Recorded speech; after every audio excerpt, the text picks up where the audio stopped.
السلام علیکم ورحمۃ اللہ وبرکاتہ۔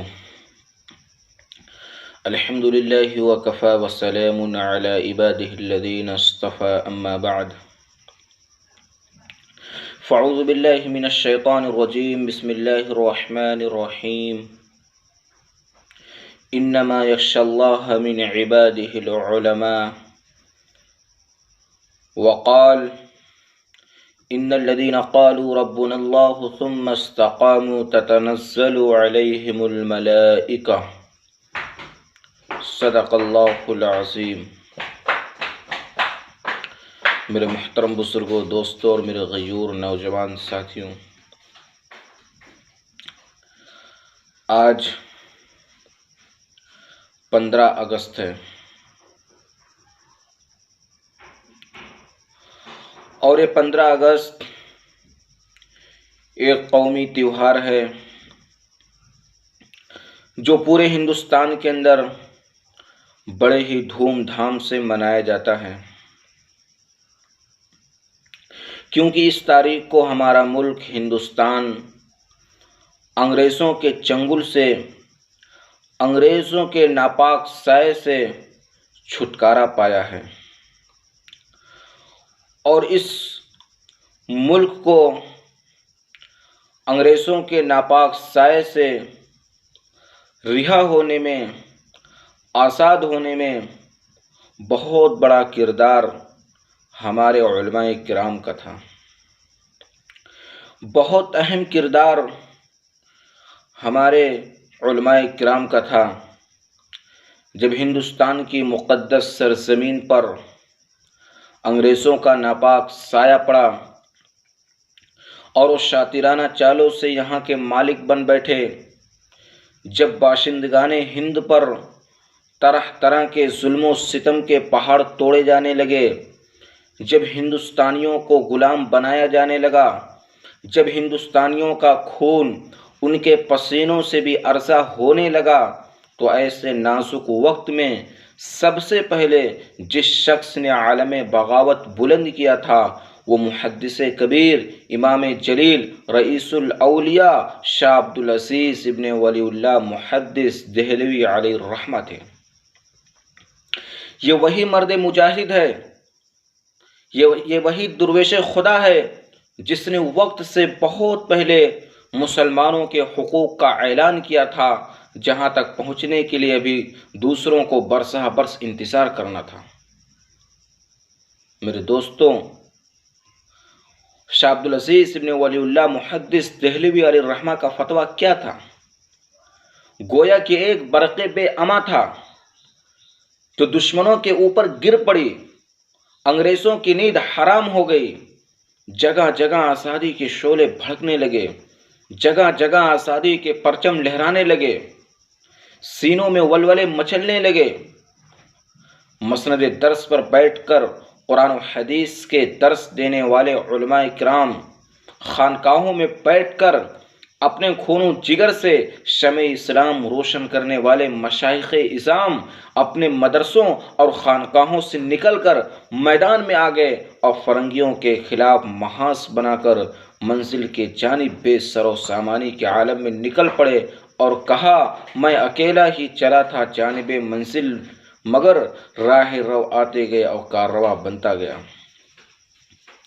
میرے محترم بزرگوں، دوستوں، چنانچہ 1857 کی جنگ آزادی میں 2 محاذ بنائے گئے، ایک محاذ امبالہ پر جس کی قیادت مولانا جعفر تھانسری کے پاس تھی، دوسرا محاذ شاملی پر جس کی قیادت حضرت حاجی امداد اللہ مہاجر مکی علیہ الرحمہ کے پاس تھی۔ اس جنگ میں بڑے بڑے علماء، صلحاء شہید و زخمی ہوئے۔ اسی جنگ میں حضرت گنگوہی علیہ الرحمہ زخمی ہوئے۔ اسی جنگ میں مولانا نانوتوی علیہ الرحمہ زخمی ہوئے۔ اسی جنگ میں حافظ ضامن شہید ہوئے۔ میرے دوستو، 1857 کی جنگ آزادی میں 2 لاکھ مسلمان شہید ہوئے، جن میں 51,500 علماء کرام تھے۔ صرف دلی میں 500 علماء کو تختہ دار پر لٹکا دیا گیا۔ بہرحال جب اس جنگ میں وسائل کی قلت اور اپنوں کی غداری کی وجہ سے فرنگیوں کا غلبہ ہوا تو وائسر رائے برطانیہ نے اپنے ہندوستانی مشیروں سے رائے طلب کی کہ بتلاؤ ہندوستان میں تمہاری حکومت کیسے قائم رہ سکتی ہے۔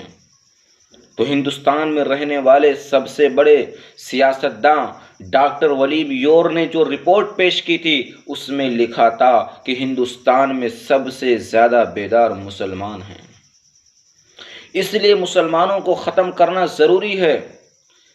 جب تک مسلمانوں سے جذبہ جہاد ختم نہیں کیا جائے گا، جذبہ جہاد کو ہٹایا نہیں جائے گا، اس وقت تک ہم لوگ ہندوستان پر حکومت نہیں کر سکتے۔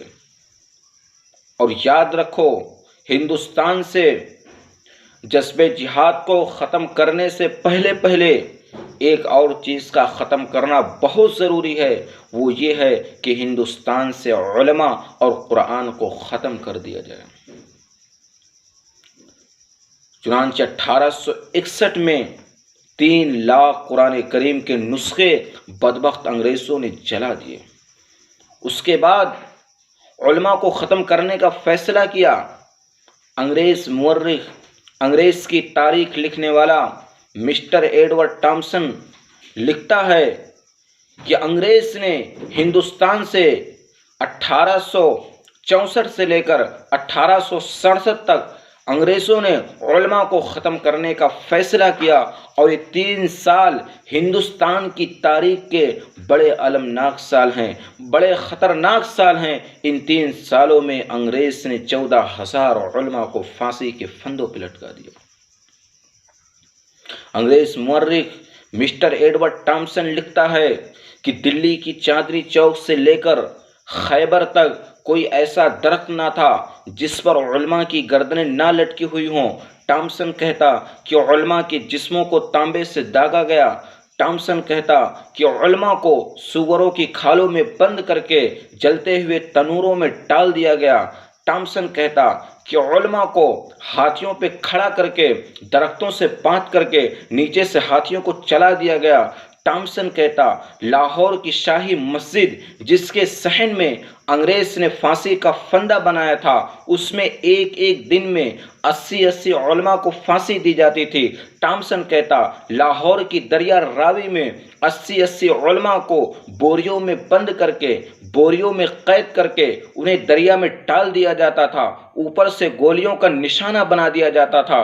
ٹامسن کہتا کہ جب میں دلی میں اپنے خیمہ میں گیا تو مجھے مردار کی بدبو محسوس ہوئی۔ میں خیمہ سے باہر گیا تو کیا دیکھتا ہوں، آگ کے انگارے بھڑک رہے ہیں، آگ کے شعلے دہک رہے ہیں۔ 40 علماء کرام کو لایا گیا، ان کے کپڑے کو اتار کر انہیں برہنہ کر دیا گیا، انہیں ننگا کر دیا گیا اور انہیں جلتے ہوئے انگاروں پہ ڈال دیا گیا اور علماء جل کر راکھ ہو گئے۔ ٹامسن کہتا میرے دیکھتے دیکھتے 40 علماء کرام کو اور لایا گیا، ان کے بھی کپڑے اتار دیے گئے اور ان سے کہا اے ملوں، اے مولویوں، جس طرح تمہاری نظروں کے سامنے ان 40 علماء کو جلا کر راکھ کر دیا گیا، اسی طرح تمہیں بھی جلا کر راکھ کر دیا جائے گا۔ تم میں سے ایک آدمی صرف یہ کہہ دے کہ ہم 1857 کی جنگ آزادی میں شریک نہیں تھے، ابھی سارے کے سارے علماء کو ہم چھوڑ دیں گے، ہم رہا کر دیں گے، مگر قربان جاؤ۔ ٹامسن کیا کہتا، مجھے پیدا کرنے والے کی قسم، کوئی عالم، کوئی مولانا ان میں ایسا نہیں تھا جو یہ کہتا کہ ہم 1857 کی جنگ آزادی میں شریک نہیں تھے، بلکہ سارے کے سارے لوگوں نے ایک زبان ہو کر کہا کہ ہم 1857 کی جنگ آزادی میں شریک تھے اور آج بھی ہیں اور کل بھی رہیں گے۔ بس اتنا کہنا تھا۔ انگریز بدبخت غصے میں آ گیا، آگ کا بھگولا ہو گیا اور ان 40 علماء کرام کو دہکتے ہوئے انگاروں میں ڈال دیا۔ تھوڑی ہی دیر میں سارے کے سارے علماء آگ میں جل کر راکھ ہو گئے، خاکستر ہو گئے، مگر کسی نے بھی انگریز کے سامنے گردن نہیں جھکائی۔ یہ تھی ہمارے علماء کرام کی قربانی۔ حضرت مولانا عبید اللہ سندھی جو شیخ الہند کے بعد تحریک ریشمی رومال کے سب سے بڑے لیڈر تھے، حضرت کو تحریک ریشمی رومال کے سلسلے میں افغانستان جانا ہوا تاکہ وہاں کی جوشیلی قوم کو انگریزوں کے خلاف متحد کر سکیں، انگریزوں کے خلاف جمع کر سکے۔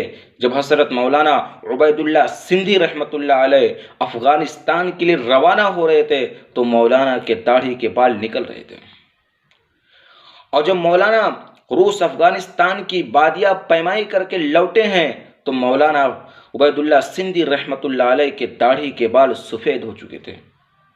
میرے دوستو بتلاؤ انہوں نے کتنی محنت کی ہوگی، کتنے ٹائم تک انہوں نے محنت کی ہوگی۔ حضرت مولانا حسین احمد مدنی رحمۃ اللہ علیہ خلافت کانفرنس کراچی میں ایسے وقت میں شریک ہوئے، ایسے وقت میں حصہ لیے جب انہیں گولی مار دیے جانے کا حکم مل چکا تھا۔ لوگوں کا خیال تھا کہ حسین احمد مدنی اس جلسے میں آئے گا نہیں، اس جلسے میں شریک نہیں ہوگا، مگر لوگوں کی آنکھیں اس وقت حیرت سے پھٹی کی پھٹی رہ گئیں جب یہ مرد مجاہد کفن پردوش ہو کر اسٹیج پر آیا اور جلسے کی صدارت فرمائی، اور مولانا نے اسی جلسے میں انگریزوں کو بلبل اور گولیوں کو گل سے تشبیہ دیتے ہوئے فرمایا، لیے پھرتی ہیں بلبل چونچ میں گل، شہید ناز کی تربت کہاں ہے۔ راوی کہتا ہے جب مولانا نے یہ شعر پڑھا تو لوگ جوش و خروش میں آ کر مسلسل آدھے گھنٹے تک نعرے لگاتے رہے۔ اس کے بعد مولانا نے انگریزوں کی طرف مخاطب ہوئے اور فرمایا، کھلونا سمجھ کر ہمیں نہ برباد کرنا، ہم بھی کسی کے بنائے ہوئے ہیں۔ فرنگی کی فوجوں میں حرمت کے فتوے سرے دار چڑھ کر بکائے ہوئے ہیں۔ وہ شجر آزادی کی کھو دے کے سینچا تو پھل اس کے پکنے کو آئے ہوئے ہیں۔ میرے دوستو یہ تھی ہمارے علماء کرام کی قربانیاں۔ ابھی ملک ہندوستان آزاد نہیں ہوا، ابھی انگریزوں کے چنگل سے چھٹکارا نہیں پایا، چنانچہ 1920 میں لڑائی کا جنگ کا دوسرا دور شروع ہوا۔ اس دور میں کمان حضرت مولانا حسین احمد مدنی رحمۃ اللہ علیہ کی تھی۔ ان کی کمان میں لڑائی کی جنگ لڑتا رہا، آزادی کی لڑائی لڑتا رہا، اور ڈاکٹر مختار احمد انصاری مولانا ابوالکلام آزاد سیاسی رہنمائی فرماتے رہے۔ ان دونوں حضرات کی رہنمائی میں 1930 کی جنگ آزادی میں 14,000 مسلمان جیل گئے اور 500 دلاور سرحدی جوان شہید ہوئے۔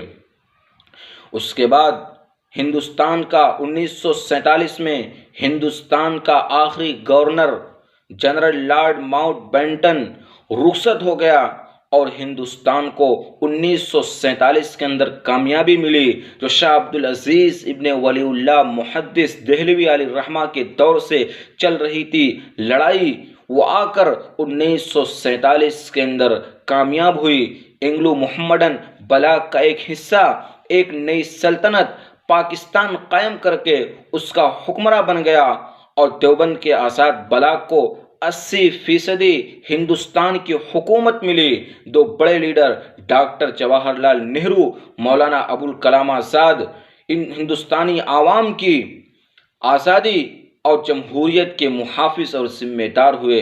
میرے دوستو اتنی مشکلوں کے ساتھ، اتنی پریشانیوں کے ساتھ، اتنی قربانیاں دینے کے بعد تب جا کر یہ ملک ہندوستان آزاد ہوا۔ اس میں بہت بڑا کردار ہمارے علماء کرام کا تھا۔ اس لیے میرے دوستو ہمیں اور آپ کو اپنے علماء کرام کی قربانیوں کو یاد رکھنا چاہیے، تاکہ کوئی بھی ہم سے اور آپ سے پوچھے تو ہم اور آپ اپنے علماء کرام کی قربانیوں کو بتلا سکیں۔ بس اتنی باتیں آپ حضرات کے سامنے کہنی تھی۔ السلام علیکم ورحمۃ اللہ۔